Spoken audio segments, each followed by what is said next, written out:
And as you can tell, this is the high school sports page brought to you by the Burns Insurance Group, offices in Mount Juliet, Nashville, and Franklin. Glad to have you along with us this evening.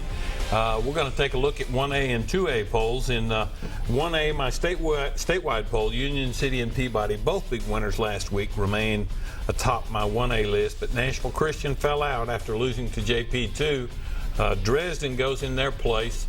Interestingly enough, Union City, Peabody, Dresden, all in the same region. Dresden plays at Peabody tomorrow night. Ooh, that's going to be a dilly. In the Mid-State, Columbia Academy moves into the top spot following their win over Fayetteville. And Nashville Christian, as you mentioned, Murphy, they lose to Pope John Paul II. Wayne County, Huntington, and Joe Burns all had big wins, and they stay the same as last week at 3, 4, and 5. In 2A, after beating both Tyner Academy and Marion County the last 2 weeks, Boyd Buchanan certainly deserves to be my new #1 choice.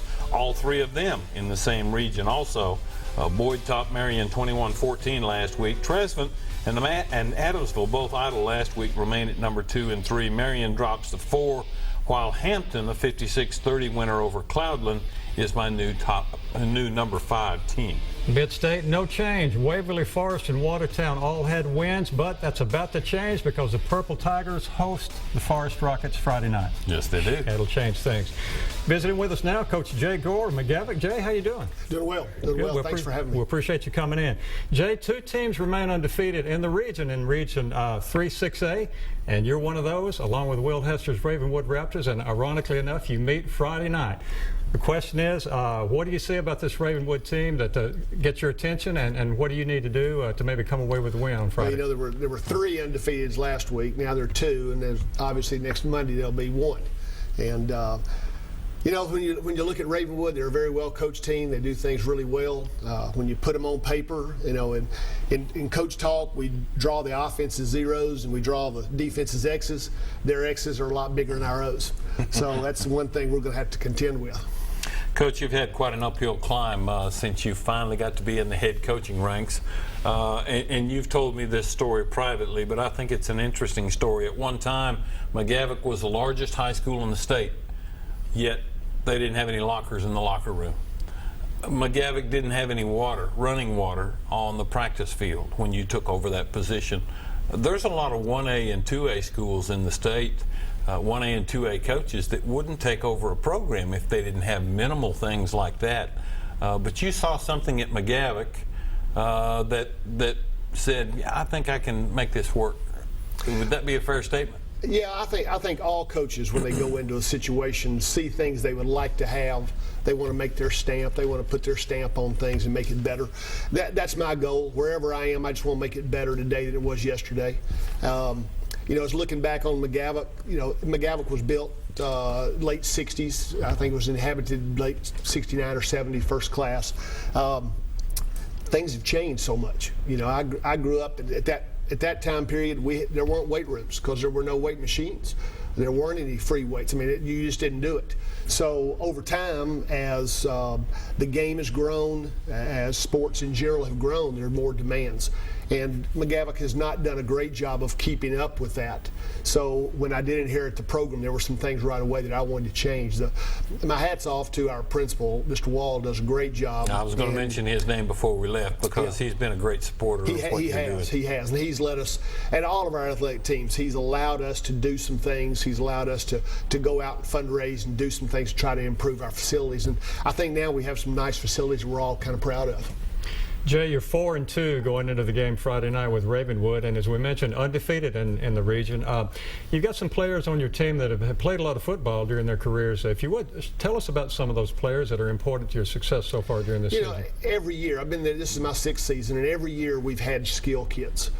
This year's no different. DeMontez Carlton at quarterback, Kendall Johnson at running back, Shedrick Kirk, Evan Gowdy are our 2 wideouts. I mean, they can all run. They all do special things.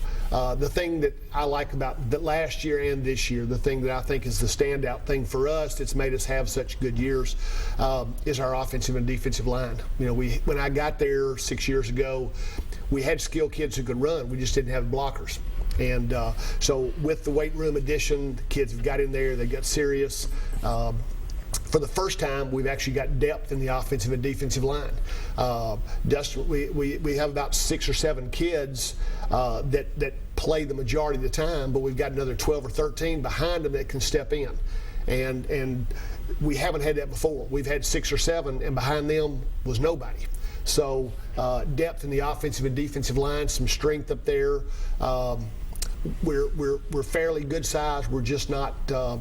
We don't match up with some of those other people. We don't have the stereotypical 6'3" lineman, 270, 280. We don't have those guys. And but the offensive and defensive line has probably been the depth there, and the character of those guys and what they've done for us has been huge.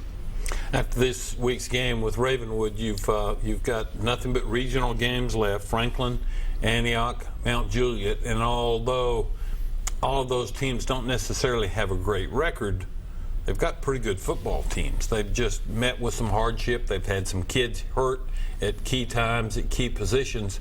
It doesn't get a whole lot easier after Ravenwood. It doesn't, and the good thing is we don't have to play them all on the same night. Right. So one by one, I think we got a shot. We think we have a pretty good football team. Our kids believe in what they're doing and what we're trying to do as a coaching staff with them. We think we can compete with anybody. This is going to be a great test Friday night with the Ravenwood. Franklin's going to play hard. They always do. Antioch will play hard, and Mount Juliet we know will. So, I mean, yeah, it doesn't get any easier, but, there's 6A football. It shouldn't. Coach, as you know, you're one of 32 teams in the Super 32 Class 6A, and we by the way, we've asked this question of all the 6A coaches we've had on the show, but everybody goes to the playoffs in Class 6A, right?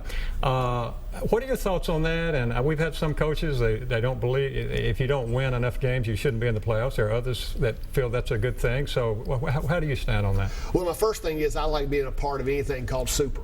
There's not that many times in your life you get to be a part of something like that. So, right now I don't know. I'm going to go through a full year. We're going to see how it plays out in the playoffs. There's because of the Super 32, there are probably going to be some 5-4 3A teams that are pretty good that aren't going to make it into the playoffs. There are going to be some teams that in the Super 32 that aren't very good that are going to make it into the playoffs. So any kind of system is going to have some pros and cons. I don't know. We'll have to get through a year and just see how it plays out.